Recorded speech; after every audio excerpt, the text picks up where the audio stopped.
Safe ba sa Kuwait paggabi? Kaya ba, ano ba ito pinagagawa ka? Inan ako sa overpass, mga lodi.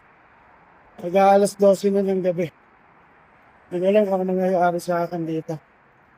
Pero, alam ko, safe naman dito sa Kuwait paggabi. Hmm. Alam mo yun, gabing-gabi na, gala pa rin ang gala. Kaya hanap kasi ako ng taxi. Yung nasasakyan.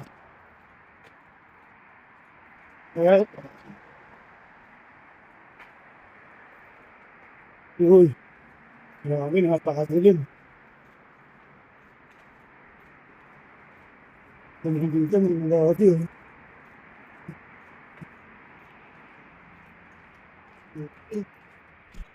Naglepas. Nakakatakot. Ba't na ako napunta dito? Ayan, oh. So,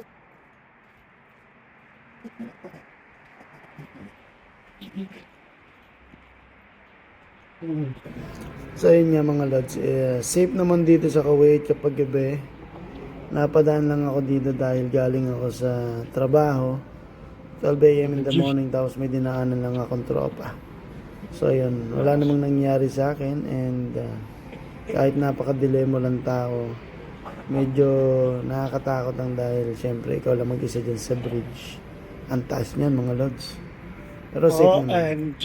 So yun lang mga lodi, safe dito sa Kuwait kahit anong oras. Maglakad ka sa kalye, walang mangyayari sa'yo. Kahit may hawak kang mobile or any gadgets. So yun lang.